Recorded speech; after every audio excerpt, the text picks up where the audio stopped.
Welcome to the Biz Dad Podcast, where we dive into the melding of fathership and entrepreneurship with your host, the original Biz Dad himself, Adam Labar. Adam is a Christian, a former Air Force officer, a dad to 3 amazing kids, a coach, a real estate investor, and a business owner. On this podcast, he'll explore the unique journeys of amazing dads who are striving for greatness in both business and family. So whether you're a dad who is an aspiring entrepreneur, a seasoned business owner, or simply a man striving to be a better dad, get ready as the Biz Dad brings you conversations to inspire, challenge, and equip you to be a better dad and entrepreneur. And now, here's Adam.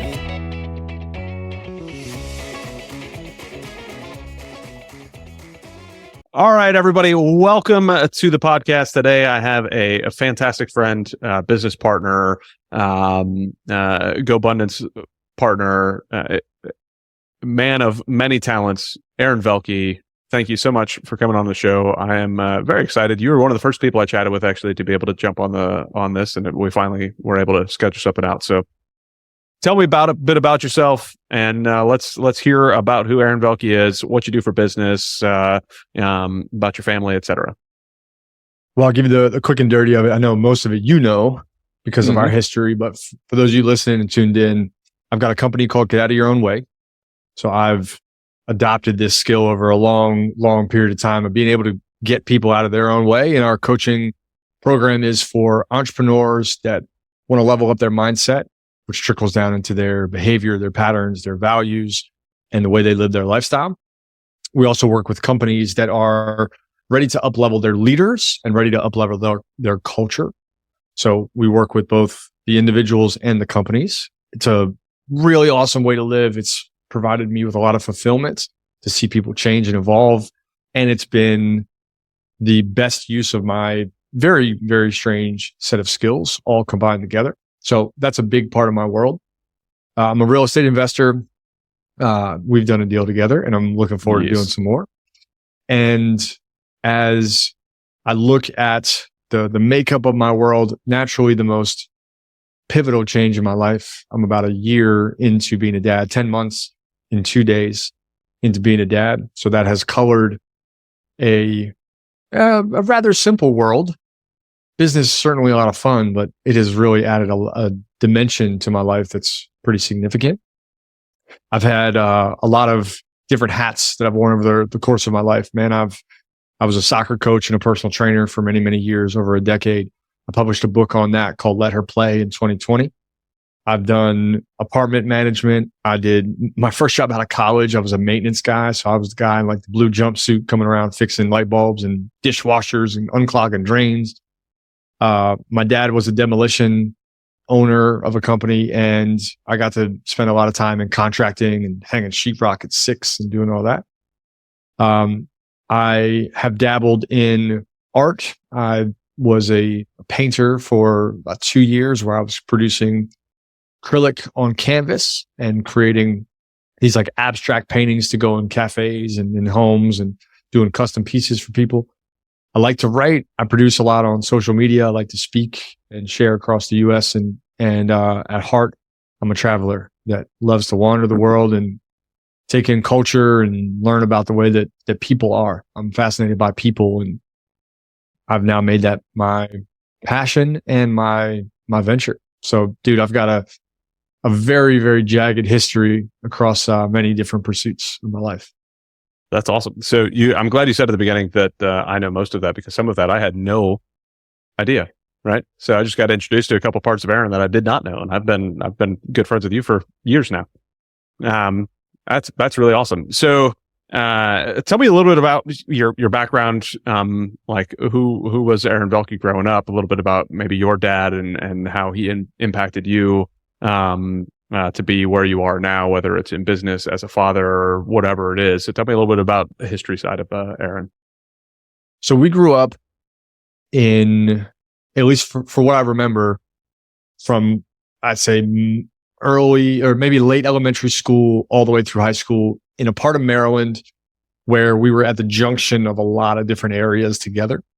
So I went to a school in PG County called High Point High School and a middle school called Martin Luther King Jr. very, very diverse area. And my dad, being a demolition entrepreneur, did a lot of work in DC, came up to Baltimore. We did work down in Quantico, different Air Force bases, all kinds of things. So his career was largely one that kept him very busy. Mm-hmm. He worked really hard, man. Those jobs started at, sometimes 4 or 5 in the morning. They went till 3. He would come home and then he'd do plans, once I got settled and situated. But he was a hard worker. And starting from the age of 6 or 7, I was a worker too. It wasn't a job, but he took every home that he ever bought and made it way better. He was always taking out walls and adding on decks and, changing windows out and resizing things. We turned a carport into another whole room. We knocked out a brick wall and put a deck on the back of the house. So I've been around that my whole life. Mm-hmm. And I think looking back, there are really 2 things that he taught me without ever sitting me down and teaching me. One was constantly improve. And again, I don't think he ever intended to teach me that. That's just what he did. Constantly improve the place that he lived in, constantly try to grow the business. And then he also taught me to work really hard. Like my work ethic came from watching him, I think, and seeing him. And most of that comes unconsciously because I didn't notice it. I knew he was working. That industry takes a toll on you too. And, it wrecked his body. He never learned to take care of himself mentally or physically or emotionally. But what he taught me from his profession was still very valuable. I mean, those were like skills that mattered. But I grew up playing soccer. I grew up doing stuff with my dad. I grew up in the Boy Scouts, which at the time wasn't nearly as cool as playing soccer. So I was always torn. I was like, man, this isn't cool. And then soccer's cool. Like, I just want to skew. But by the time I was, 14, like getting into high school, I guess I was probably 13 getting into high school because I have a late birthday. But getting into high school, like I had some pretty good skills with my hands. I could fix stuff. Mm-hmm. We'd been outside, we'd been camping. I was around the outdoors a lot. I got to just see and experience a lot. And my dad was often gone from the home. Like he was just working so much. So my upbringing was largely at the hands of my mom, but it was taught by the work of my father. Mm-hmm. And through high school, I was really isolated. I was like, every part about me was awkward. So not much has changed, but that's true. That's very true. Confirmed by Adam. So when the host can confirm it, it's true. But I was lanky. I was intelligent, but I was shy. I was good at school, and that was natural for picking on. I was awkward looking. I was like growing funny, like just nothing really fit yet. And high school was a really difficult journey. High school, I was picked on a lot. I was bullied a lot. I didn't fit. I didn't fit in anything. I was in a school where the way that the area pulled in, this is probably the best experience that I could ever have. The way the school was pulling from different areas, the way that diversity was represented in the school was completely opposite of the rest of the world. There were very few white individuals there. There were individuals from Trinidad, Tobago, from Africa, African Americans. There were Latinos. There were some Spaniards. There were South Americans. Like, it was just such a diverse place. And it's probably the thing I'm most grateful for in my childhood. And I don't know that my parents ever like intentionally created that, but it was a beautiful mixing pot. And even though I felt very different, I also got to see culture. I got to see so much happen in that 4 years. I got to be a part of like these like Caribbean cookouts. I got to take part in these like Argentinian like post-game celebrations. We played the drums, like the empty water coolers on the way back from soccer games that we had won. And it was just a different experience than what most people got. And I didn't recognize that at the time that it was diverse. That's just how I thought the world was, that we were all different and we were all coming together. And, my dad grew up at a time where that wasn't the case. So I was kind of getting information from a lot of different sides about like how the world works. And in high school, I think what I learned the most was that, and this is a skill that I learned directly from my dad, I learned how to talk to people. I learned how to talk to anybody. And he was just such a good, like, charming, friendly person underneath all of the exteriors that he wore. He was a comic that would talk to the person at the grocery store and like make them chuckle and pass a joke on and kind of make fun and light of himself and others in a really healthy way. And I learned to do that in high school. I learned to connect with people, and that young version of Aaron was really damaged, really afraid, really disconnected, but also had a really solid foundation of like being able to handle challenge and what life threw at him, even though I didn't know it at the time. That's awesome. Yeah. You told me a little bit about your like high school experiences. And I thought it was awesome to see. Like, so, I mean, I grew up in a very traditional type of what you would see in a normal, like you were saying, you were flipped. I was very normal. I was, it was a majority of white folks, and then it moved its way down. And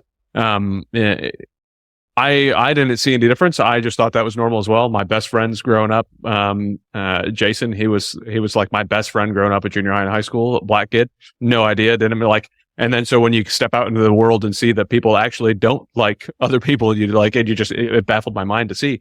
But because like Jason was always by my side, and before him, Anthony, before I moved to where Jason was, another black buddy of mine that was that was just who I hung out with all the time. It was so exciting. And then to get married to a Latina, which I did not have experience with, the Latin culture.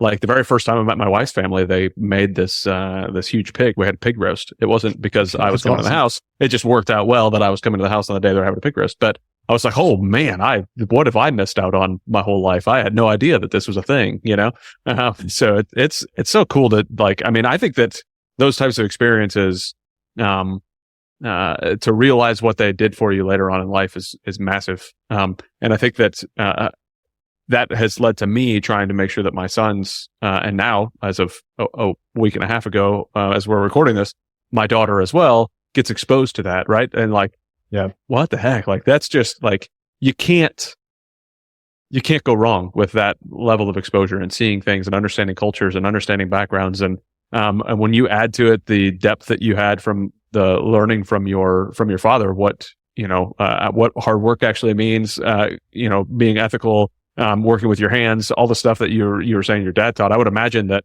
by the end of high school, despite the picking on and everything, you were, if I were to guess, a rather well-rounded, hardworking individual. Does that sound accurate? It is. Yeah. I was able to turn my pain into kinetic energy and apply that to sports, which was my outlet. Like soccer was the thing that saved me. There, with high school came, things like gangs and bullied and all those things. Like soccer was the thing that kept me out of drugs. It kept me out of trouble. It kept me out of doing too much crazy stuff. And that pursuit combined with this work ethic, like I was one of those kids that I would go train for hours by myself.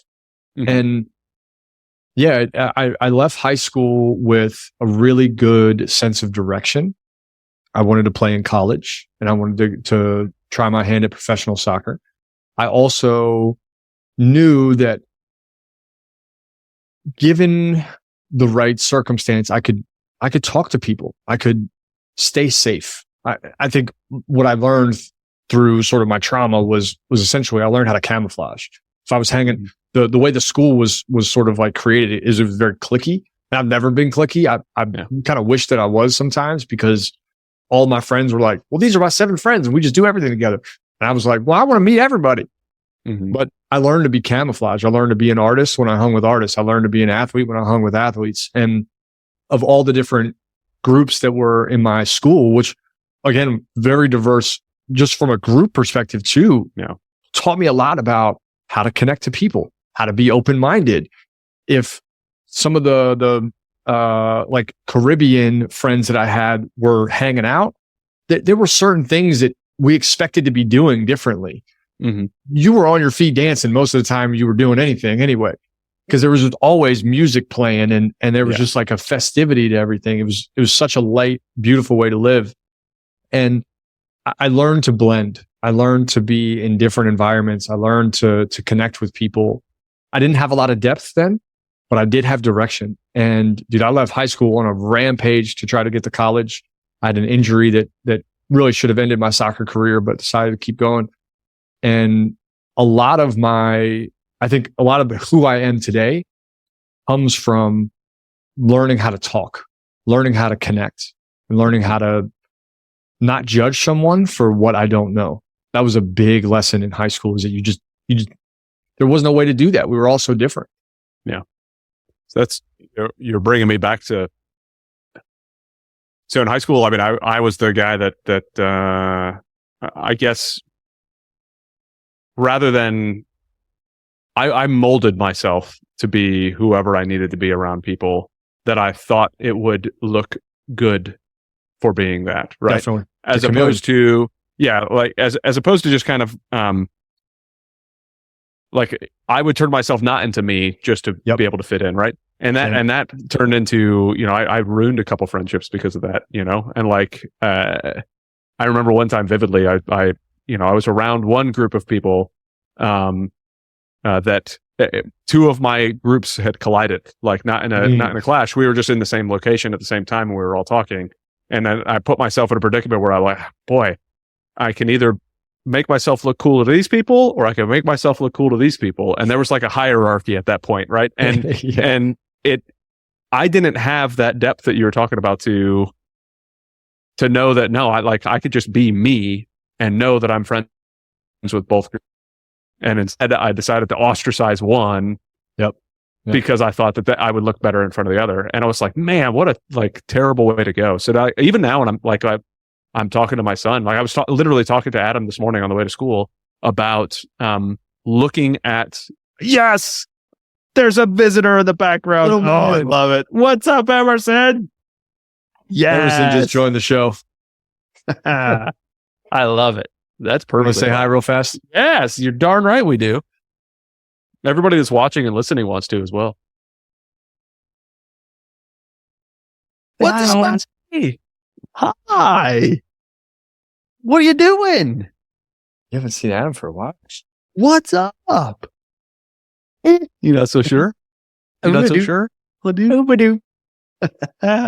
You have some wickedly blonde hair. That is phenomenal. Yeah, doesn't he? Yes. Hey. Thanks for the microphone. Bye. That's awesome. So when I first kicked this off, it was lovely. When I first kicked off this podcast, I really wanted to somehow bring the kids involved into it. But like with all of our work schedules, like good luck, like, trying to, like you and I were talking about maybe having one on a Saturday morning, because that's where I had initially created these calendar invites. And it's like, no, like Saturdays, like that is the time to go out and be with your family. Like not recording a podcast with you, right. But you got to bring in your a cameo from Emerson. It was awesome. But anyways, so I was talking to Adam this morning about looking at, if you're looking to please somebody, or if you're always looking for a way to be upset, you're going to be upset. You always find a way to be upset. And if you're finding one of those people that's always upset or is upset about something, don't let it assume that it's something bad for you. Like try to look at it from their perspective. Where are they coming from? Where's their heart in this? Like it's probably not hate. It's probably not disdain. Even though we're all capable of that. What is it that person is experiencing? And if we can look at things from that perspective a lot more, I think that we get somewhere a lot more positive, right? Where, the world doesn't have to be, oh my goodness, Republicans and Democrats can have food together and actually live through life and have conversations, right? Because you can look at the other side and go, I understand why you're doing it. That's not the route I would go, but I understand why you're doing it. And then the other side can go, well, I never looked at it that way. I appreciate the context, but instead we all decide to be, and I think we started all the way back in, elementary school, junior high, high school, which is why I'm trying to impact my kids now. It's like, if we do look at people from like, let's look at every action as they're intending to do good. right? And that's not always possible when you look at horrendous things like school shootings and stuff, right? I can't look at a situation like that. I can go backwards and see what it was that led them to this and try to see what that was. But there's always going to be evil in the world, but how we teach our kids about it, I think, makes a huge impact on their future, on how they look at it later on. I tell my niece, she's sorry, you have something, go. No, carry on, and then I'll come back to it. So I was telling my niece that if we look for racism, because she's half black, said if you look for racism, you're going to find it under every stone. I promise you're going to find it, and you're going to be angry about it because it's out there, and you're going to find it. There are terrible people that say terrible things, but if you choose to live your life as you are and say, "Look, I know there's hateful people out there. I can still pray for them. I can still love on them. I can still move on. I can still know that says more about their heart than it does about me, right? It says more about the person that they were raised to be than it does about the way I was raised. Okay. Because they were clearly raised incorrectly to get to that point. So, looking at it from that perspective and being able to move on and say, okay, well, I can look under every rock and find as much racism as I want and ruin my outlook on life and way forward, or I can look at things more positively and realize that there are bad people in the world. There are bad things that are going to be done and move on. And I like that resilience, I think, is important to teach our kids. Yeah, I don't know how to do that yet. And I think neither do I. In some ways, to loop it back to this presentation that we had to put on in high school, even as defunct as that was then, that is a really important skill to be able to say, what is happening in a group? What's the culture of this group? What's the method of this group? And can I adapt to that? Whether it came from the right reasoning or understanding or came from a deficiency or not, as a skill set later on, that has become really important. And I think that it sounds like you dealt with this too. I struggled with who I was in a group and individually. And so the chameleon, the blending was a tactic to stall. And at the same time, it's how I learned skills. It's how I learned a lot about who I could be and how to take a stand and how to effectively blend and when not to, right? And the biggest growth in my life has been learning when to say, I'd like to learn more. I'd like to be here and I'd like to be like you. I'd like to learn from you. If I go to Brazil or if I go to Barcelona, I'm not going to be the one to say, you need to do it my way. Yeah. I'm here to learn from your culture and learn from what's happening here. And then secondly, to be able to say, and this is who I am, and to know that without a shadow of doubt, to know that I'm a certain way, and to help your son get familiar with, look, we do good in the world. We look for good in the world. We attempt to see positive intention, I think is the gift to give someone younger than us, because we've gone through our trials to learn how to do that and came from zero to really like that. That to me is generational wealth too, is to be able to say, hey, it took me 35 years to figure out who I am and what I stand for, rather than simply blending in. And I'm going to teach you how to blend and how to assimilate with others and how to get along and how to play in a community and be a part of something bigger than you. And also how to be resolute and confident in who you are. And I think that's going to be a really cool gift. And it sounds like you're passing that down to him too. That's the goal. I think that last part, the being resolute in who you are and know who you are, so that you can still fit into any one of those categories at any point, but be true to yourself in the process. So you don't have to put yourself in that dilemma that I did, where I was like, okay, well, which friend group do I want to ostracize?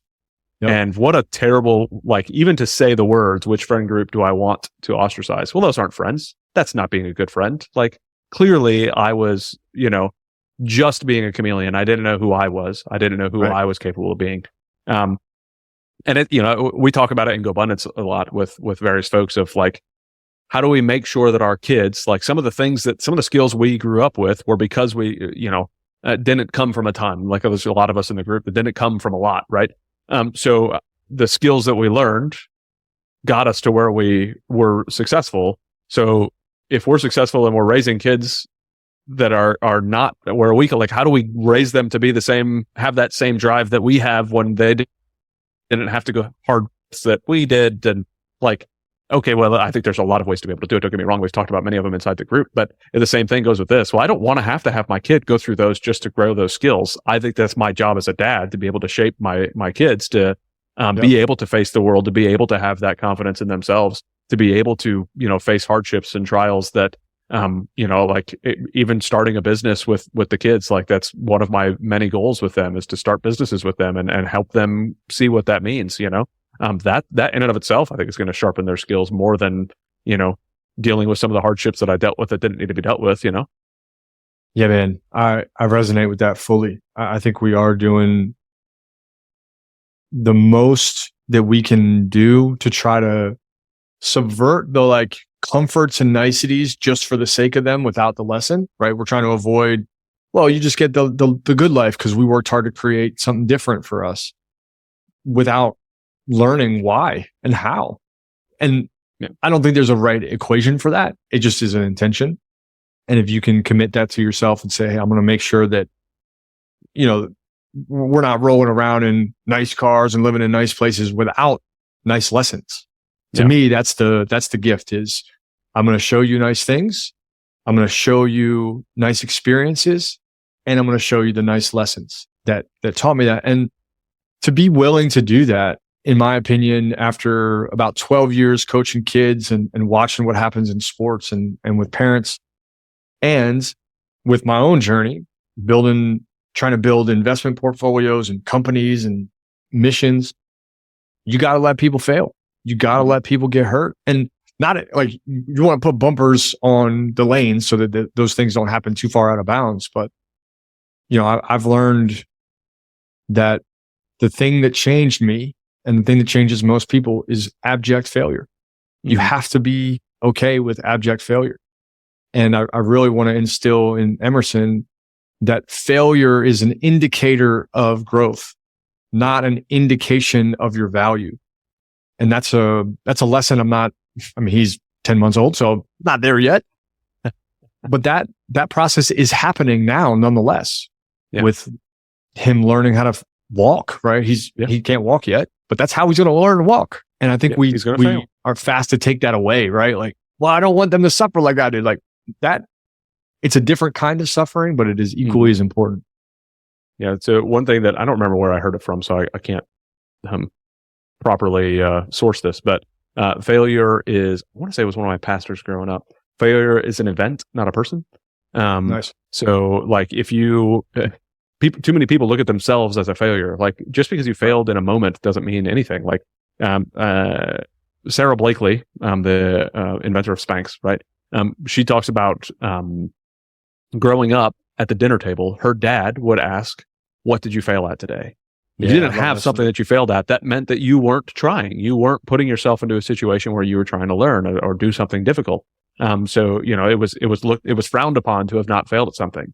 I have asked that many times to my son. And I'm not getting the results I want yet, but I know that as we alter this and we work through it and help him understand that failure is a thing, like golf right now is one of those things that he feels like he's a massive failure at from time to time. Like he'll, if he hits one bad shot, then all of a sudden he's a bad golfer and he shouldn't be golfing anymore. And I'm like, dude, you just like got a birdie on the last hole.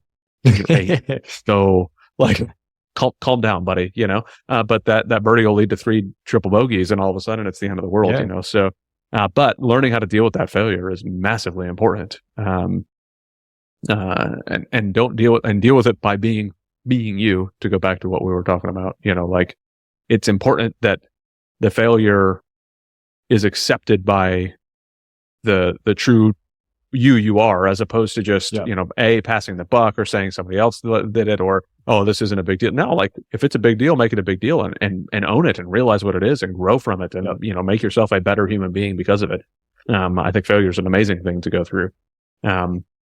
You mentioned, go ahead. Well, I think that in order to do that, we have to be mindful that most of our structure around kids is the opposite.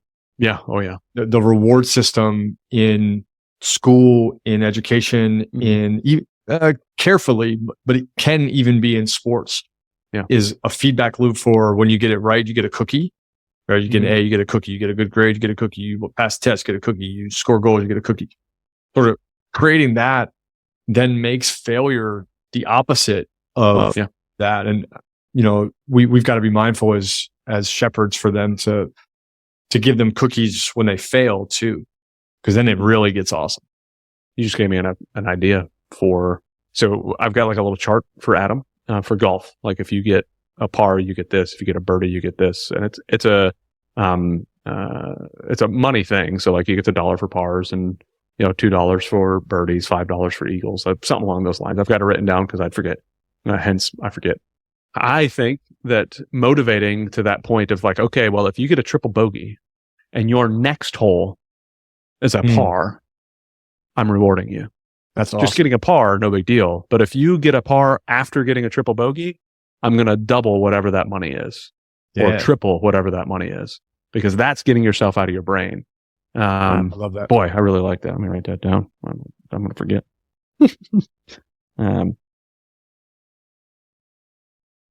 So you mentioned being a coach, and I want to kind of touch on that. So, I mean, your book, Let Her Play, was awesome. And I would love for you to talk about that a little bit. And then talk about how, because you wrote that not as a father, right? Like you weren't a dad yet. You were a coach. You watched a lot of girls grow up, as a soccer coach for them and seeing the things that they've done and, watching their growth, and then even seeing the parents in the stands, how they react to their kids out on the field, or how the kids react when they're on the field and the things they tell you about what was going on at home. Like, what kind of things did you gather as a coach? Obviously, you wrote a lot of that down inside of Let Her Play, but that was more designed for parents to read. But how about you as a parent now, or even as you were preparing to be a parent? Like, what kind of skills or knowledge or things did you take away from those times as a coach to go, I'm never going to do that with my kids, or wow, I definitely want to do this with my kids? That experience shaped a lot more than I know now. And I'm watching the story of my coaching career take an even cooler shape as I venture into parenthood myself. Being a non-parent, I was unbiased. I was untethered to some of the things that I saw get parents bound up. I spent 12 years, for context, I spent about 12 years coaching high-level girls soccer. So at club level, there were a lot of different demands on families. It was a lot of travel. Games were anywhere from, home game was 20 minutes away, but an away game might be an hour, might be 2, sometimes even more. Tournaments were all over the coast. We had tournaments that we flew to and played. We flew out to Vegas for a couple tournaments. The expense of being in a club level was certainly high. It required not just the club expense and me as a coach, but it required driving and gear and time and energy and just a big demand on the family. So I was in an environment where there were a lot of expectations. And that was the first thing that I learned, was that the deficit and the damage that most kids experience from something as beautiful as sports comes from expectations. And what I watched over and over and over were players that played for their parents, not because they loved the game.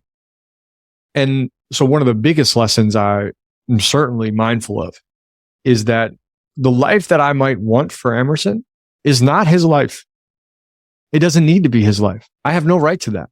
Now, am I responsible for supporting him and nurturing him and helping him explore and providing my insight and guidance? Absolutely. But his choices are his. And ownership of that is really important to me, because I watch players come to training and I would be like, what's going on? And they would tell me, I don't want to be here. I don't even want to play sport anymore. And how do you motivate a player? How do you give someone the things that sports can provide the lessons, the self-reflection, the introspection, the discipline, how do you offer that when they don't want to be there? So that's definitely one. I think another interesting part of my experience is that most of what my players wanted from me was different from what I thought they wanted from me. Mm-hmm. And that just presented an interesting dichotomy of what do my players want and need, and can I ask them and not make the assumption?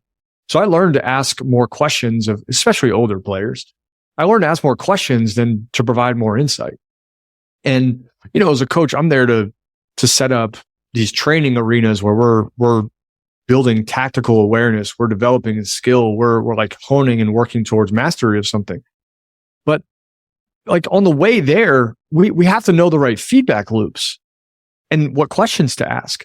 One of the feedback loops that inherently got really jacked up, I would sit parents down at the beginning of the season and say, if we go 500, that's a good season.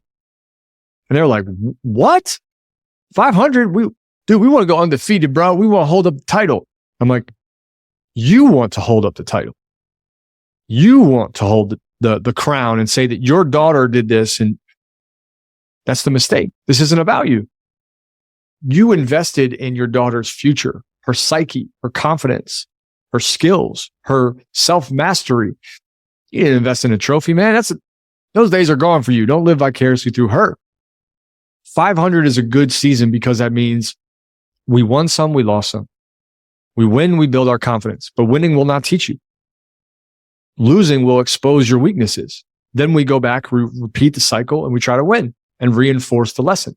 But you need both. If we win all of our games, we're either sandbagging or we're in the wrong league, one or the other. Yeah.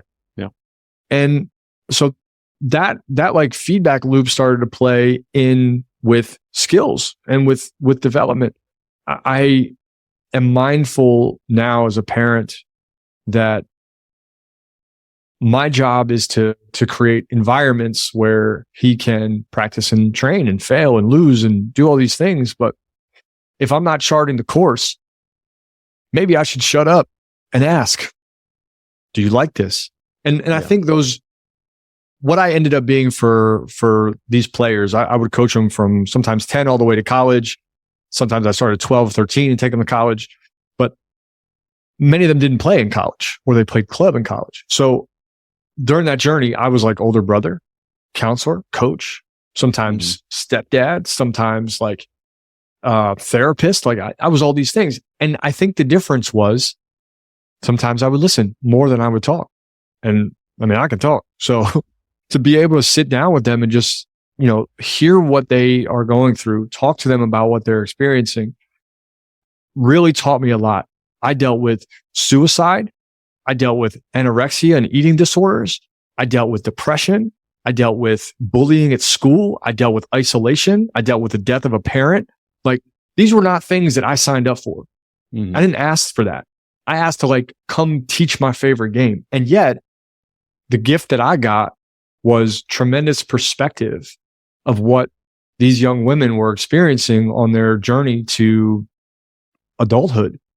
And now being able to look back at that and chronicled all the way through Let Her Play is like this tremendous softness and emotional dexterity that they taught me. I didn't teach them. They taught me this, that if I wanted to show up for them, then I had to be willing to hear them and listen to them and truly see them. And I really believe that most of us are so focused on what we need to get them or where we need to get them or how we need to get them there. They're like, we missed the whole fucking ship. They may never even want to go there. Yeah. And that has really carved out how I think about being a parent. Man, that's awesome. I look forward to hearing more stories as Emerson grows older on how what you used there, because the skills you're talking about are massively important. I'm trying to use some of them just with our 8-year-old, and the older he gets, the more I'm going to have to use those skills and help grow. And it's the same thing I tell him all the time. I said, I want you to golf until you don't want to golf anymore. Not because you want to please dad or because you want to, he's a good golfer. And right now he loves it.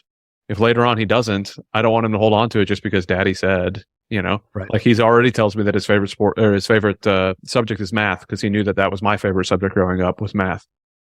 Even though it is clearly not his favorite subject, right? So I know there's a part of that where he's like, I just want to please dad, which I think is good. I think it's healthy to want to please your parents. Don't get me wrong, but I think it says something about me as a dad that he wants to, to do that. But at the same point, I need to make sure that he knows that like he's his own person, and I don't want it to ever come from me that you are doing this because it's what daddy missed out on.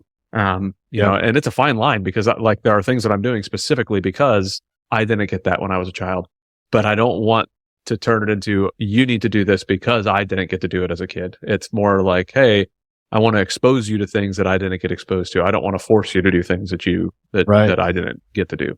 And what a weird balancing act it turns into, and trying to figure out how to ensure that I'm not overstepping, but at the same point motivating enough, to make sure that he's doing what he can to fail and fail forward, and not just give him everything he wants. And like you were saying, if you're scoring and beating everybody, like there's one golf league he's in that he's the best kid at the league. He's 8 and he got invited to the All-Stars. He can't compete in the All-Stars in that league because he's not old enough. But he got invited to just play, to be exposed to it and see how it is because he was the better player at that age group. That's cool. And then which is awesome, right? And that helps his motivation. But then he's in another league where he's in like the bottom 50%, and he's not as strong. I mean, there's one kid there that usually shoots like 2 over, right around par. Maybe under, maybe over. He's somewhere in that 200 to 2 over range usually, which is a solid golf player, right? At 8 years old, especially, like he's doing really well. So when Adam gets into that one, like it's a challenge. Like that's where I really get to that problem of triple after triple because he gets stuck in the thing. So I don't know. As you're saying that, I think that it's I like that he's in one of each of those where I'm not beating him down in such a challenging life, but at the same point, so he understands what it's like to lose and he understands what it's like to win. And like he made a chip the other day, like we were out, just me and him golfing, and he wasn't playing so well, and all of a sudden he chipped one in. Daddy, that felt really good. Yes, it does feel really good. And remember that moment. Don't remember the hurtful moments, right? And but to celebrate that with him and be able to enjoy that was second to none. Like, because he went from a bad mood to holy crap, this is amazing. Like, this is why I golf. But I don't know why that part came out. But so now I want to kind of pivot a little bit, right? We've talked a little bit about the coaching and how that's kind of impacted you. Now, you I know do a lot of coaching on the business side, personal coaching, various different things there. So I'm going to assume that some of your coaching skills in sports have transferred over to your business side. And you've already talked a little bit about how the coaching is impacting the way you're thinking about being a dad. I'm assuming it's doing the same thing as the way you're thinking about business. So I kind of want to connect all of those together, like the how it's affected business and how business affects being a dad and how that whole kind of cycle goes. Obviously, you're 10 months into being a dad, so I'm not it's more what you've done already, yes, but like to your point, like Emerson's not even quite ready to go walking around the house yet, so let alone some of the major hurdles that are I am sure to come. So. But still, I know how in depth you think, and I'd love to kind of hear how you've kind of processed that and where you're wanting to go and what your goals are as you keep pressing forward in raising Emerson. Well, there's a couple directions that are loaded question. By the way. Yeah, it's a heavy question. It's a lot involved. Yeah, it's like part A, part B, part C, part D, optional, part F. Yep. Yeah. We'll work our way through. I think a great place to start is that. What is going on camera? Hang on one sec. I don't know that you need video because this is a podcast, but it is. But it's going to go on YouTube, so now everybody gets to see how you're because I'm not editing these, by the way. I know. So I know. Well, I wouldn't encourage you not to, because this is now getting really good. Yeah, this is like a nice camera too. I don't know what's going on. There we go. I teleported in again. Welcome. So the interesting part of my world of coaching sports and athletics, wow, this is so great. I'm just popping in and out with video. Sports and athletics has a tremendous overlap of entrepreneurship. If there was a Venn diagram, like, wow, dude, I'd say 89% of it is completely the same. That's a very specific number. I think about this a lot. The overlap began with me running the financial education company while I was coaching soccer, and entrepreneurs looking at my life and saying, I don't understand how this is your world, man. Like I'm in business, but I'm like, I hate my life. I work way too much. I don't have any fun. There's no purpose in it. It's just a chase for money. But at that point, with me all the way in the throes of it, coaching soccer was largely about mindset. Players were failing. Players were not growing. Players were stuck in plateaus. Players were not developing correctly. They had a lot of baggage, and my job was to set them free from that so they could perform at their capacity. So not much has changed. The game that I'm coaching is different. I'm coaching business now. Mm-hmm. The players are very similar, men and women. So learning from that, it's just been interesting because two things are true in the world of coaching entrepreneurs. One, the more I coach, the better I get at coaching. So every time that the next person falls in line and says like, hey, I really want change in my life, I'm better than the last time that I said yes. Yeah. So that's amazing. But the other part is that the journey through coaching in business as a business is that there has to be much more of a tangibility than anything else. So what that's taught me as a parent is that, if I'm building a business where there's a demand on me, there's pressure on me to create tangibility and outcomes for entrepreneurs that are playing at a very high level, then I have to really take care of myself. Mm-hmm. And if I want to model pursuing my dream to my young son, then I have to really care for more than just myself. I have to care for a lot of people. There are a lot of people in my care. And I choose the word client over customer. Client means in care of. Mm-hmm. And a lot of people I'm in their care of. I take care of them. I show up for them in their hardest moment, their most broken moment, and provide an ear, an insight, a wisdom, an opportunity to reframe.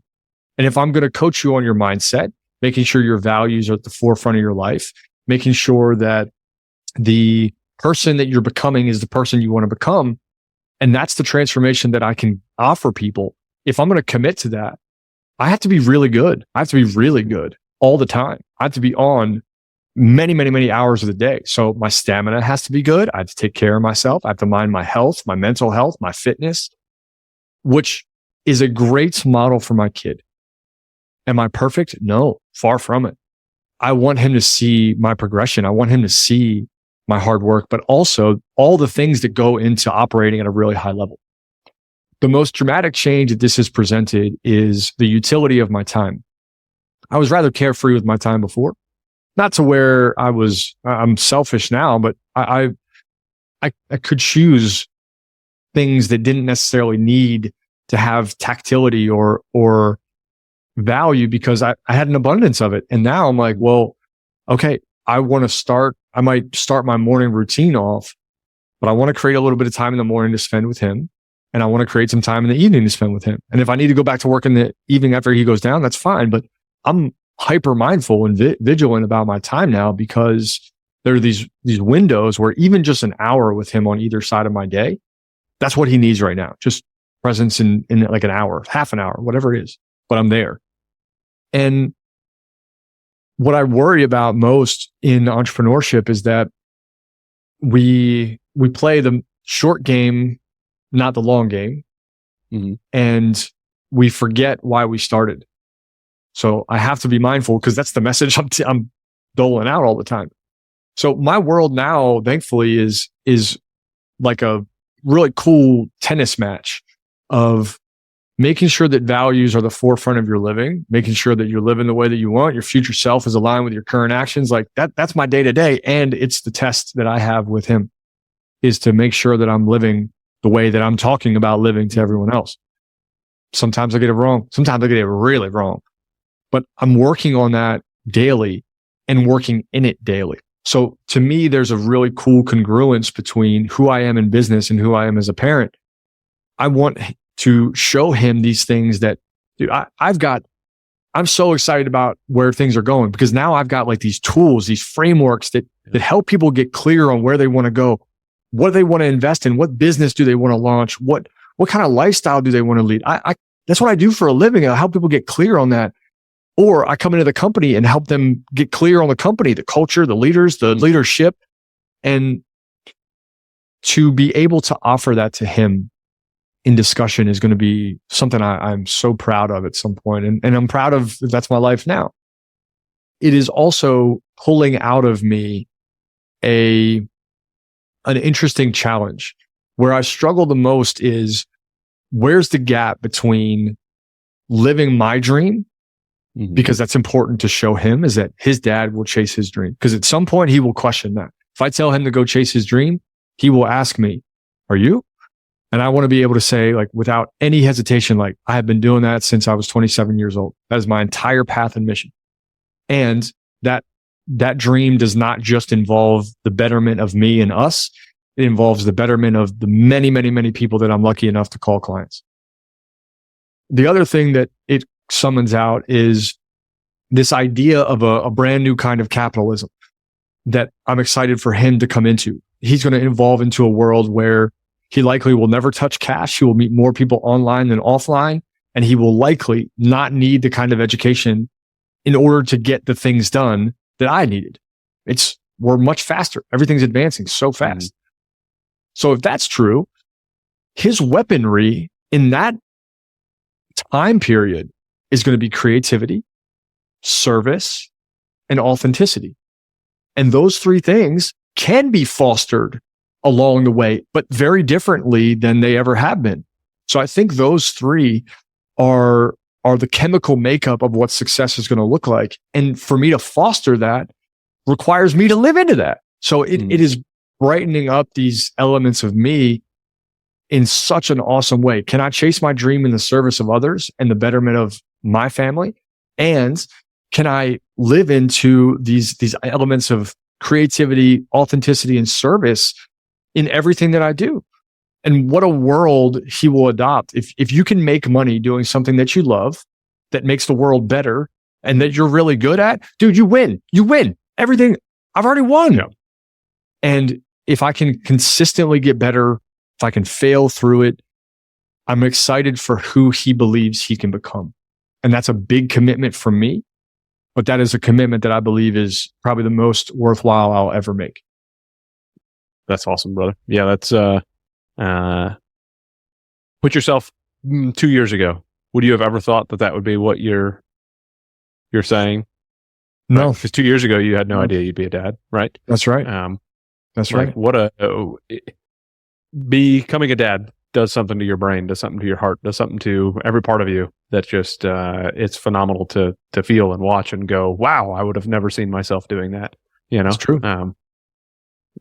It's despite the fact that not to mention all those dreams that you just talked about, right?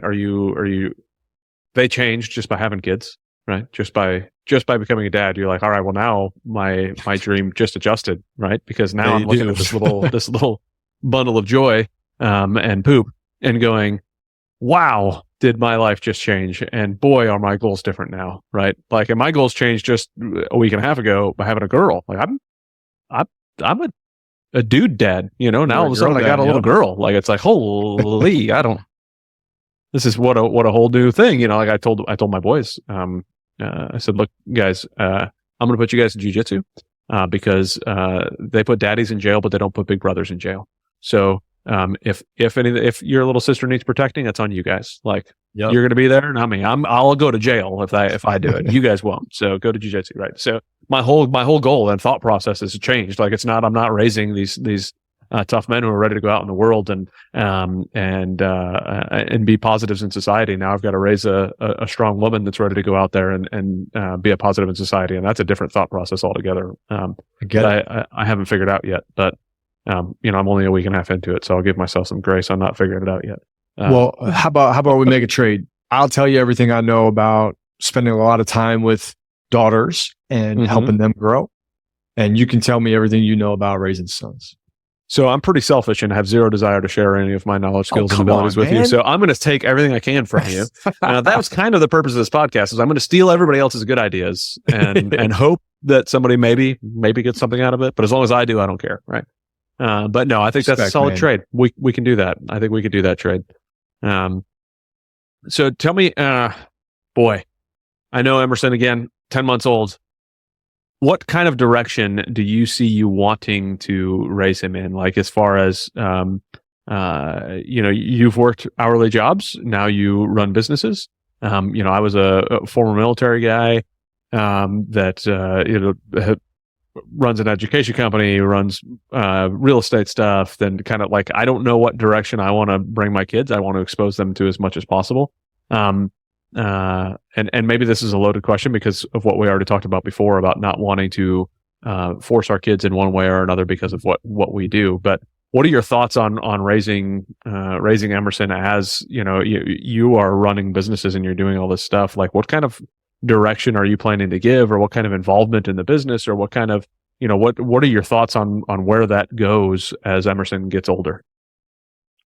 Well, I'll quote, there's a quote by Wayne Gretzky about skating where the puck is going, not where the puck is. I don't know what the exact quote is, but I think it is skate where the puck is going, not where it's been. And if that's true, then what I'm preparing him for is a world 20 years from now. Yeah. That's mind-boggling to think about. It's very hard in get out of your own way coaching and all of our mindset work. We try to keep people to a 3-year bandwidth. Like, it's very hard to project who you want to become and what the world looks like and what your business might look like beyond 3 years. So I'm mindful that that's the horizon that we can actually see.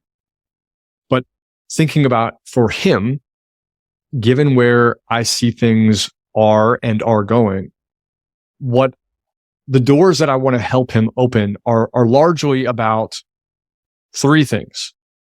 One, undoubtedly, is emotional intelligence. He's got to be able to handle the complexities of emotions in a world that is becoming more and more destabilized around that conversation. Yeah. So that's number one. The second is financial intelligence. And this, I've spent 8 years building a financial education company. And in that, I've learned that I knew very little. My dad was successful in what he knew, but he knew very little. Yeah. And I'll probably be a big change maker in the family. So I want him to learn some of that too. And I know very little still comparatively. That's why I'm in a community like GoBundance, because I learn something every time somebody types a post. I'm like, oh my God, for sure. I don't know what any of those letters mean. The part of that that's important is not necessarily does he have to become an entrepreneur, but I do believe that the world is trending towards a more entrepreneurial themed employment cycle, meaning that he may not have to be an entrepreneur. He can certainly work for somebody else. There's no shame in that. I have no issues whatsoever with it. However, he will need to think like an entrepreneur, which is find problems, offer solutions, look where people aren't looking, identify, solve. The third is communication. And you could tally it under emotional intelligence, but I'll qualify it differently. It's largely about the way that we sell, the way that we handle conflict, the ways that we talk to ourselves, the ways that we engage with customers or clients. There's such a large gap there that for him to learn how to communicate what he wants to communicate is one of the biggest skills ever. This is a focus of a lot of my coaching, whether clients know it or not. We often think that the message that we're saying is the message that someone is getting. And if someone is in sales and they want more sales, the perimeter of sales is like the tactics. The body of sales is emotional intelligence and communication. Can you get those two things figured out? Figure out their pain points, communicate like a human being, build trust. Then you're actually helping them with the sale. And, God forbid someone is manipulating through that that's a whole different conversation. Yeah. But if you can communicate effectively, I think you're in good shape. What that also means to me is that if that is the future, then presently I have to be willing to let go of some of the things that I want to believe need to happen. I want to show him how to work hard. Well, work hard is going to look very different in 20 years. Mm-hmm. I want to I want him to have the same experience where he like kicks the ball around in the cul-de-sac. We used to play wiffle ball for hours. That probably will never happen. That time is kind of gone. So it's also about letting go and surrendering to what I think childhood should be for what I experienced and what I got. And again, putting the lens back on me as like the center of his childhood experience, and instead flipping and making sure that he's the center of that childhood experience. So I think that's going to really challenge me to like let go of these things that I think he needs to learn or experience. Like we went camping. That's an easy one to replicate. But playing ball in a cul-de-sac, that's not so easy to do. Yeah. Or, he has been on like 6 flights already, not to count like the number of actual legs. I didn't go on, I probably could count. No, let's see. It was probably 25 before I had tallied 6 flights. So it's already different. It's already broken. And if I can just like not white knuckle my way into trying to make my childhood repeat so that he can learn the same lessons, it's not time travel. I think I'll be okay. But that is a really hard thing for me to do. And I'm an uneducated baby dad. Like this is a hard phase for me.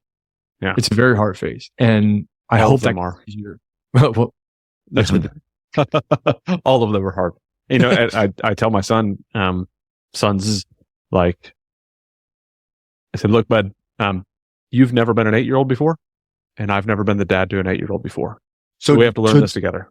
Do you know that you told me that, where were we? I don't remember where we were. You told me that before. Mm-hmm. And I have said that to myself probably 300 times. Good. And I just want to thank you for that, because that is a bigger statement than you know. You told me at one time, just kind of in passing, and I took it and I ran with it. And every day where I'm like, oh my God, like you left the closet door open and he just pinched his fingers in that. Like, it would be so easy for me to spiral. And instead I'm like, okay, well, how would you know? You didn't know. Yeah. Let's just move on. You learned. Never had the baby proof a house before. Like this is all new to me. Right. So, So you learn from it. And that's, I told him the same thing now, with Rourke, because Rourke is 4. Right. And I was like, and I've been a dad to a 4-year-old before, but I've never been a dad to a 4-year-old that has an 8-year-old brother that he's been watching. And I still don't know how to do that. Like, as I've got to now guide you both. It's like, this is all new. Like, I don't know. And it's always going to get hard. It's always like I don't know anybody who said that parenthood is easy. And if they did, they're either absentee or liars. They're one or the other. I don't. But it doesn't mean it's not extremely thrilling and a lot of fun and truly enjoyable. And like watching my son's face that day that he made that chip in, and he's like, that felt really good, Dad. I said, you darn right it did. Warmed my heart just hearing you say it. Right. I don't remember who it was I was listening to recently, but they were talking about how let's say your life is a zero line, right? There's negative and there's positive, and usually have like ups and downs of plus 10, minus 10. And then you get married, and then it's like a plus 20, minus 20, right? Because your highest highs come usually from your spouse, and some of your lowest lows come from your spouse, right? And then when you have kids, it's like plus 40 and minus 40. And it's like, that's a cool way to look at it. You get some really good highs, but they come with really good lows or really bad lows, right? Like, so understanding that as you're growing, and as I'm getting more kids, I'm sure that's even going to go higher, right? I'm not like plus 100 and minus 100 now, right? Because if all 3 kids are going nuts at the same time, boy, am I going to be hurting. But just knowing that, but when all 3 kids are on, man, is it going to feel good to be a dad? Like, holy goodness. Like last night, we were out in the back. Adam came back from not doing his best round of golf. He actually went out with my dad for competition, and I had a meeting at church, so I wasn't able to make it. My dad was extremely excited to go be a caddy for a round. So my dad takes him out, and he comes back, and he's like, I had this new putting tool that came in, And he was like, "Oh, what is this?" So we talked about it, and he's like, "All right, well, he wants to do it." So we go in the backyard, and we're practicing putting on this little mat. And like just in 10 putts, he was like, I had been telling him over and over again. I said, "Hey, you're doing this to the face your club. You're doing this to face your club." He's like, "No, I'm not. No, I'm not. No, I'm not." I said, "Well, I'm watching you. Like I can see what you're doing."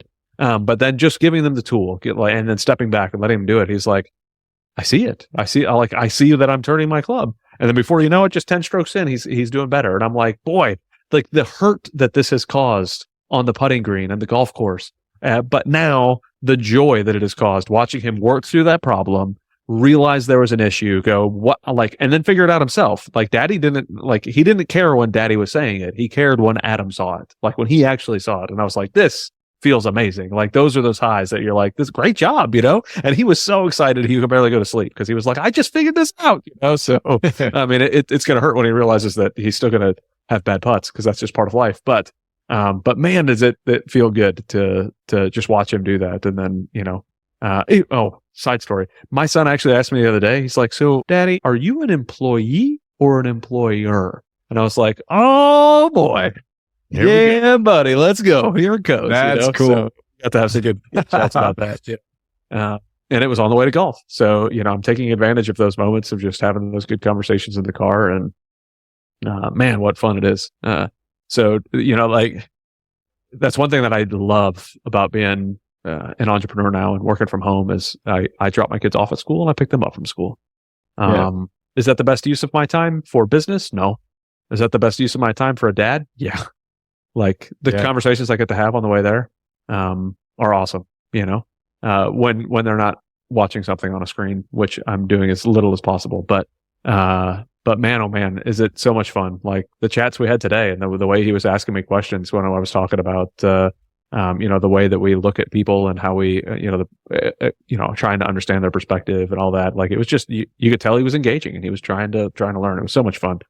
I look forward to hearing stories from you about how that goes with your kiddo. Yeah, I'm sure it will be a fascinating journey, man, especially given that we've got other things happening in our relationship that move us forward. Yeah. I think one of the parts of selection as an entrepreneur in the way that we use our time is largely like what's going to fill the cup up. Like this is another piece that has certainly circled more is it's even more important that I'm at my best.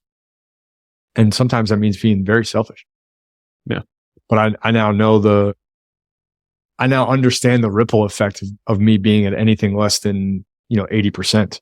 Yeah. And there are moments like I'm working at home many, many days too. And there are times where, it's noon. I have an hour between meetings and all of a sudden I'm like, I got really three options here. I've got eat and run or eat and lift, or spend the hour like just rolling around in a playpen, reading a board book. And that can be a really hard series of choices. Or, in your case, maybe driving him to school or staying at home and doing the thing that business demands or life demands. And I don't know that there's a perfect criteria. I do know that I am learning and adapting a lot to keep your cup full, stay charged, to keep your battery full. Because if you don't, everybody loses. And whether that's called selfish or selfless, whether it's called kindness or not, like, man, it's a real priority. May is Mental Health Awareness Month. We're recording this in May. Like it's Mental Health Awareness Month. And dude, I know what my life looks like when that's not going well. And it's not pretty. And it's hard to make those choices sometimes. I really struggle with like, okay, I need to go run. Emerson, I'll see you later. Hey, everybody, I'm going for a run. And like, you got to deal with it. And I think one of the challenges in this stay-at-home culture, particularly as an entrepreneur, if I was at an office and I like left the office, maybe I'd have to deal with the employees, but I'm not going to get that from Emerson, right? He's not going to be like, "Dad, where are you going?" At home, you do. And I think almost every puppy that someone got in year 2020 has like separation anxiety because they're not used to being alone. And it can be very similar, right? Like, am I separating from my business enough to go take care of myself? Am I separating from Emerson and family to go take care of myself? Like, I don't know. That's an important calculus in all this too. Yeah. Yeah, there have been a few times that like Raquel would come home from work, and I'm like, "Hey, I'm leaving. Like, I'm just gonna walk out the door. Kids are yours. They're already showered. They've already eaten. I gotta go. Like, I need my mental recharge. Whether it's I just got done working on homework for the umpteenth time trying to explain what long division is to an 8-year-old, or a 4-year-old thinks that dinner should have been Fruit Loops and a donut. Like, well, I understand, but that's why Daddy's chubby, is because Daddy ate Fruit Loops and donuts for dinner. Like, let's not do that, right? So, but like, it's just, I wish that I need to find those triggers. So there's a book, I think it's Brene Brown, The 5-Second Rule. Yep. So she talks about, finding that thing that you feel in your body. There's some sort of a reaction that you get in your body before you have one of those emotional reactions to something. Sometimes it's your skin, your hair standing up. Sometimes it's just a pain in your gut. Sometimes it's whatever, right? I need to find that trigger that I can catch before I emotionally react to the boys, to the kids. Boy, it's gotta get used to saying kids, because I have a girl now. That's right. We'll start calling you out. Please do. That's like the 5th time I've done that today. So trying to find that trigger, because we all have issues. We're all going to make mistakes. We're all going to, those are those moments where I get to say, "Hey, Daddy failed at this today.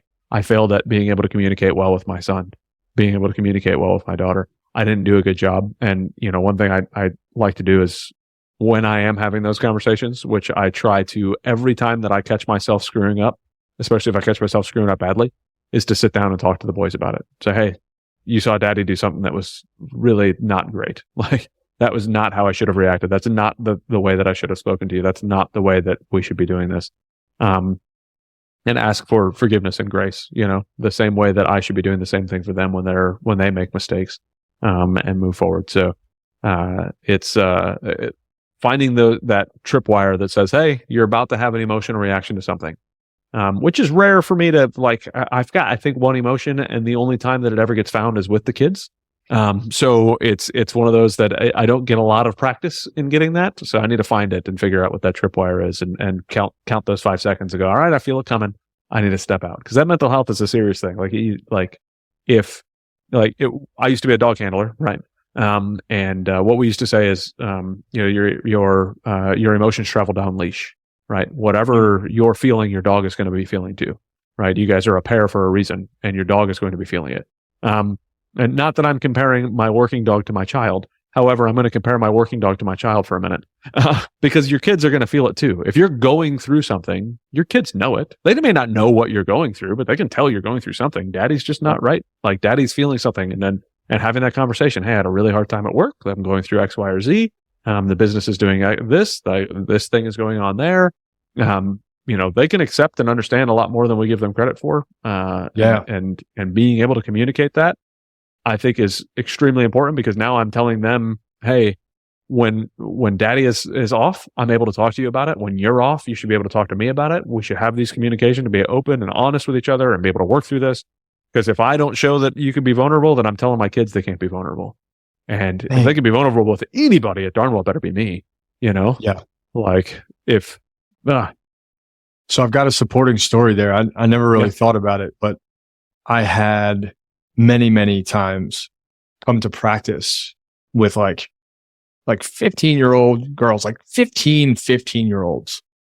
Like, if there's a challenge for a dude, it's probably that.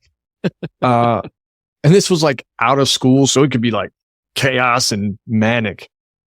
But there were numbers of times where I would come in and say, like, "Ladies, I just don't have it today.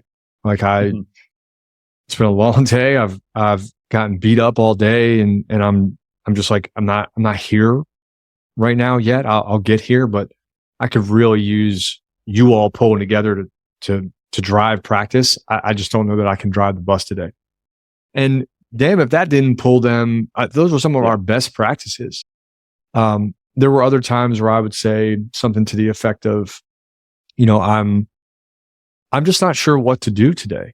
We just come off a game, or maybe it was a hard loss. I'm not sure what you all need. What do you need? And I think to your point, there's a space and energy that kids have, a wisdom that they have that we often don't let them have. In my opinion, education doesn't let them have this, because it often is about, is it right? Is it, what's the answer versus what's the process? And I'm a big, get the process right, you always get the result that you want kind of guy anyway. With kids though, and with in particular like teens, one of the lessons that they regularly instilled in me was just tell us. And that vulnerability really worked well. I also think that they know way more. However old your kids are, they know way more than you think they know. Yeah, for sure. They're just smart. They're intuitive. And if you do a good job of not letting the world suppress that intuition and their magic, their creativity, their uninhibited joy, their passion, their like desire to be social and share, they're already there. It's the world that sort of like pinches that. So that's just a supporting story, man. I really think that more of us could do more. And I will have to mind this now, especially that we could do a better job of saying, hey, I'm having a really hard time. Hey, I had a really bad day. Hey, I had a meeting that went poorly. And rather than just kind of move on, I'm stuck in that moment. Yep. That alone will teach your kids emotional intelligence real fast. I don't remember if it would, because I don't remember if you told me that story or if that was in your book. That particular story about you like feeling that way and talking to your soccer players. But I do the same thing. Like I've thought about that as I'm talking to Adam. Adam, I mean, he's 8, so he's a little bit more ready for those conversations than 4-year-old Roar, right?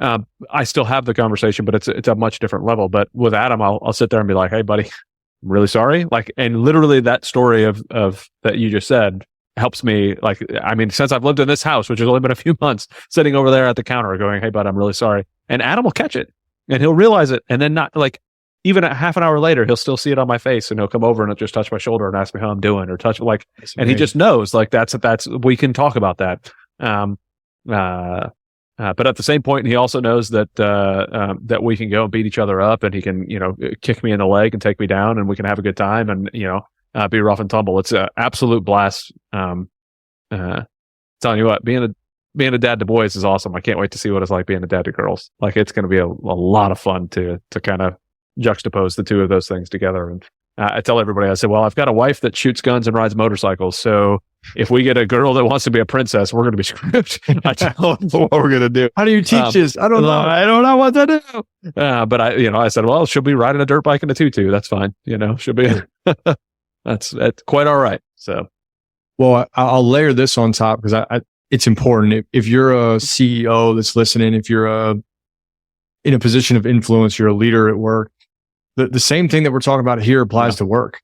If you think that for a moment you've got to go into work and fake being strong and fake being clear and fake all this nonsense about company and direction and team, and it's not going to work. And some of the best conversations you can have with your company, your team, I think there is a degree of discretion around what you share, but there is also a need for this in leadership, where saying something like, "Hey, I'm not at my best right now. This is what's going on, and it's irresponsible for me to have this meeting under this case," or, "Hey, I need some space to be able to handle my stuff so that I can show up better for the team," or, "Hey, I don't have an answer for you right now, and I'm aware that this answer is incredibly pertinent to us and moving forward. I just don't have it yet."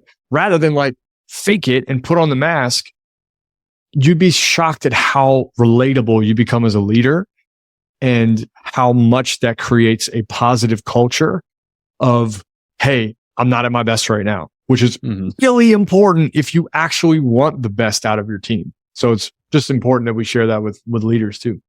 For sure. Yeah. in the military, we saw that a lot too, is, if you're hiding it, you can totally see it, Yeah. So it's better to just say it and still lead through it. You could still lead through it. Yes. Right. Yes. Well said. But at least that they know, like, I am not at 100%. So I need accountability from you guys to make sure that I'm hitting the wickets. If something's not getting done, like, there needs to be somebody that, like, you're still the one accountable. If you're the CEO, you're still the one accountable. Doesn't matter whether you're feeling up to it or not that day. Yeah. Just like, if I'm the dad, I'm still accountable. Doesn't matter whether I'm feeling up to it. I can't just tell my kids, sorry, it's go take care of yourselves tonight. No, like, I still have to lead and show up for them. Just like in our business, we have to lead and show up. But it doesn't mean that we're robots. Like, we could still, hey, I'm running on empty. I need some help. Even if your leadership is just telling somebody, you're in charge of this meeting today, I need to step out. Like, that may be the best leadership you could do at that point, but you still got to lead through it, whatever you choose to do. So same thing with being a dad. You still got to lead through it. I can't choose to just give up on being a dad for the day because, I'm tired. No, like, that kid's going to see that, and they're going to hold on to it for much farther than you do. I promise. Cause that's, that one situation is one of not as many in their life as that one situation is to as many as you have in your life. So, that it causes a lot more impact than we know. But all right. So what, any other last minutes as we're coming close to the end here? We've talked about a whole lot of things. We got into a lot of different directions. That's one thing and I told you, I think before we started the recording, is I don't want structure to these at all. I want it to be kind of wherever we go. I think if we had structure, then we wouldn't have got half of the things that we pulled out there. So I appreciate you joining me on the journey. But what other pit stops do you want to make, or any other thoughts or parting ideas do you have that you want to impart on me, since I'm really doing this strictly as a selfish reason for me to steal all of the good ideas? But if anybody else is listening, it's really not. No, I'm recording it for my own edification later on. So, well, what's been on my heart a lot lately, I think a lot of individuals right now are in a point in transition. And it's not lost on me that in transition and in discussion about mental health and even parenting and the demands of leadership, it's important that transition is sort of brought to the surface, what that looks like and what it means. So it's been on my heart lately. I'll just share this real quick, and then if we want to knock it back and forth, we can. Lately, the conversation around, like, building a vision, around getting clear on your values has come up with almost every single client I've got. And the work that we do, I mean, is deep work. So it's not rare for these things to come up, but for it to all come up at the same time is rather interesting. And what's surfaced is, hey, I've changed. I'm not sure if these are my values anymore. Yeah. I'm not sure if I'm living the way that I want to, or I'm not sure that I want to live the way that I have been. And what is interesting about change, so if you're listening and you're in a period of change in your life, I'm in a period of change with being a 10-month-old dad. Yeah, like, there's so much change all the time.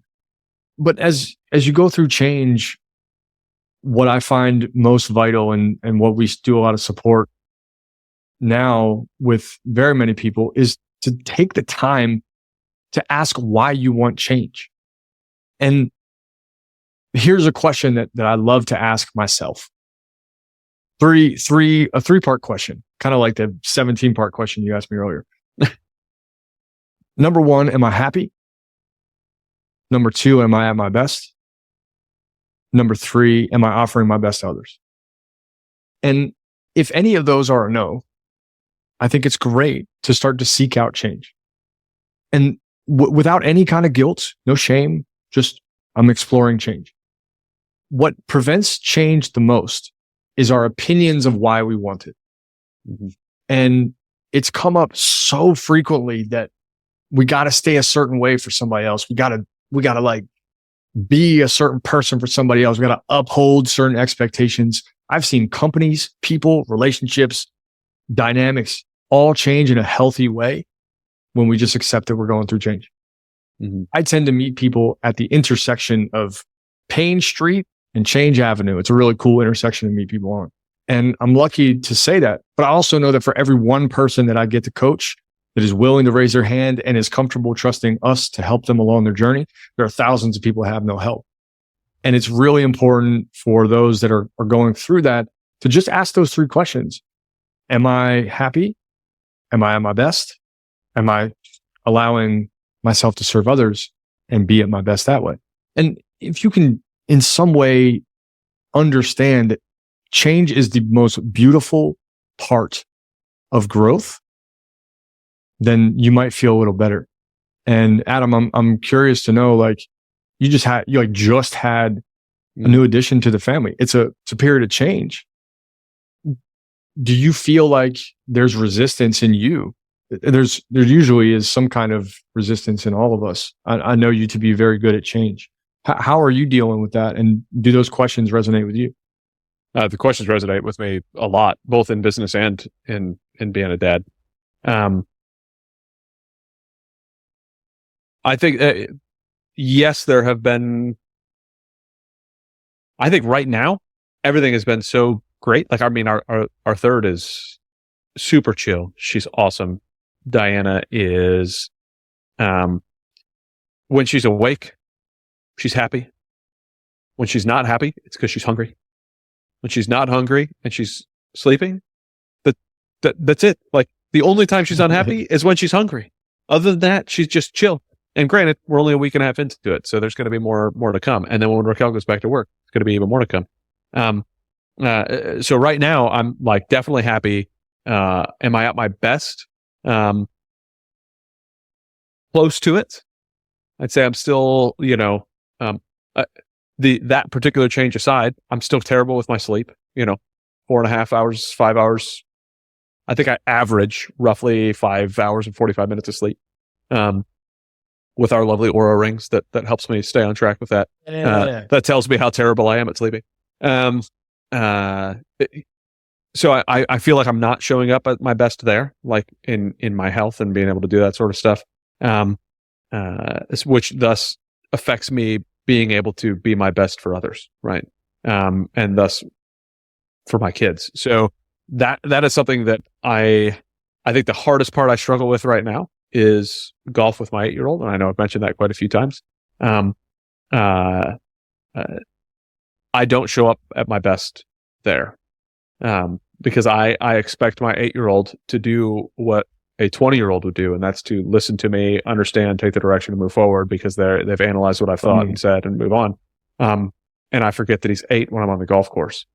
I just expect him to listen to what I'm saying. So I don't show up as at my best, which thus doesn't make me very happy, and I'm not my best for my kids. So that resonates with me a lot, and I'd like to probably write that down and be able to ask myself those questions right before I go golfing.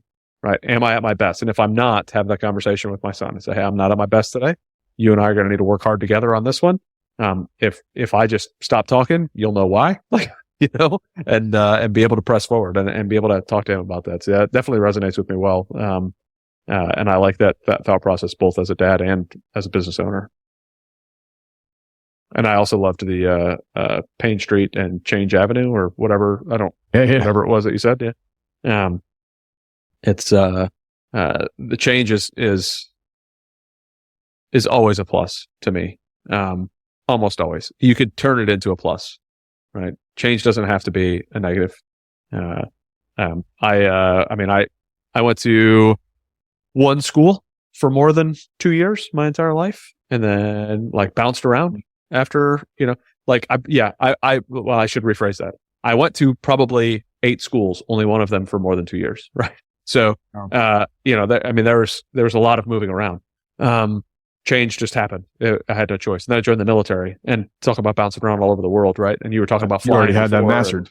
It changes just what it is, right? And I look at problems now, and there's another guy in our company that he and I have had some fun experiences in life, and I said, well, they're like, oh boy, this is going to be rough, and that's going to be tough, and both of us were like, dude, we ain't getting shot at, so it's it could be worse, right? I mean, there could be worse things going on in life. I think I can handle this effect, this change coming out. I think I can handle this pressure coming in. I ain't getting shot at. Nobody's dying today, right? It's okay. Yep. So I think that putting those things in perspective are perspective is an extremely important thing to have. And boy, is it ever important as a dad. So, all right. Well, on that wonderful note, I hope everybody walks away with some perspective. Aaron, I really, really appreciate you taking some time to jump on a call. I think we had this scheduled and we thought a baby was coming, or I don't remember. No, we had to cancel for something. The day your daughter was born, we had it on the calendar. There we go. So I was like, yeah, well, that ain't happening. I canceled I got 3 bumps, calls man. What the heck? Well, I got bumped. Sorry, she's cuter. As cute as you are, she's cuter. But yeah, it was absolutely awesome to have you hanging out here. I will have to guess that you're going to be on this again in a couple of years. I really appreciate you taking the time. Thank you so very much. For anybody, if you enjoyed that, reach out to Aaron. Aaron, let us know the easiest way for people to get a hold of you, and we'll get it linked in the show notes and all that stuff. I'd say start at areyouinyourOwnWay.com. And if you are asking yourself that question, are you in your own way? And you don't know with absolute certainty that you are not, you probably are. But you can go to areyouinyourOwnWay.com and you can reach out to us. You can reach out to me. You can find me on all the social platforms. My name is unique enough that it's easy to find. Aaron, Aaron. Last name Aaron. And then last name Velky, V as in victory, ELKY. Find me there. Send me a DM. I'm approachable and I'm here to help. So if you want some time just making change in your life or getting clear on what you want, you don't need to give me anything for it. I do plenty of open discussions to see if I can help. Feel free to reach out. Awesome. Yeah, your social media has always got some inspiring, awesome things. So definitely find them out there. Again, Aaron, thank you so much for your time. I appreciate it, brother. And we'll be chatting some more about some more business things for sure. Man. So, thanks for having me. All right, brother. Yeah, man. Later. Thank you so much for listening to the Biz Dad Podcast. We hope you found some value in your time here with us, and we look forward to bringing you the next episode. If you've enjoyed today's show, please subscribe and share so you and your friends won't miss our upcoming episodes. Connect with us on Facebook, Instagram, LinkedIn, Twitter, and Rumble, where we continue these discussions and share more valuable content. Be the dad you know you need to be and run your business in a way you're proud to share with your kids. Keep crushing it.